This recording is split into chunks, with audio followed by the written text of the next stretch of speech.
Good morning, ladies. Morning, morning.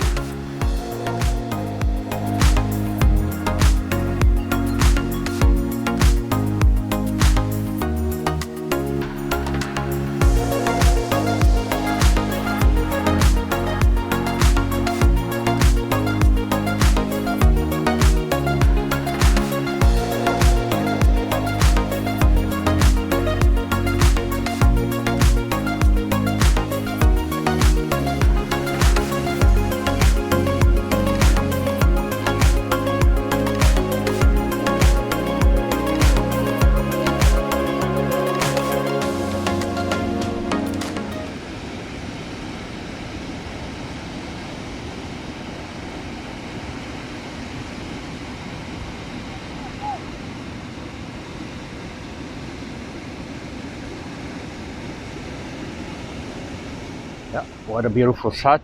Very nice campsite this. There's no trees. There's trees here next to me, but not for the van. So the van is exposed to sun and the heat, but I prefer that for shoot from behind the van to get the sunrise in the morning should be perfect. And I'm actually surprised how busy the site is. I can't believe I've just taken a walk through the site, and right to the end of the site, wherever you look, there's caravans all over the place. Another thing, they're also a bit surprised that there's only in the whole camp, I've only seen 2 camper vans.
Scottburgh Caravan Park, definitely one of my favorite parks to come to. I love being right on the beach, so I can take photographs of sunrise and or otherwise do paint by light on the beach. Ablution blocks, laundry, kitchen area, all neat and tidy, very clean, and the grass is kept short. The stands are all very nice. There's taps close by. The electricity points are right there. A lot of stands are right on the beachfront. Stepping out of your tent, caravan or camper van, you're right there on the beach. It does get a bit windy, but if you want to be there, that you've got to just live with the wind, or you can go higher up and further back, that you've got more protection. What a lovely park. We'll definitely be back. Well done, Scottburgh.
Scottburgh Caravan Park is right close to Scottburgh, so if you need to get anything from the shops, you can even walking distance, you can get to takeaway restaurants or sit down restaurants or any shops, local shops around there. And a bit further away you get to bigger shops in town. You don't have to walk, you can then take a drive. There's a garage just around the corner, but very nice campsite and very well placed.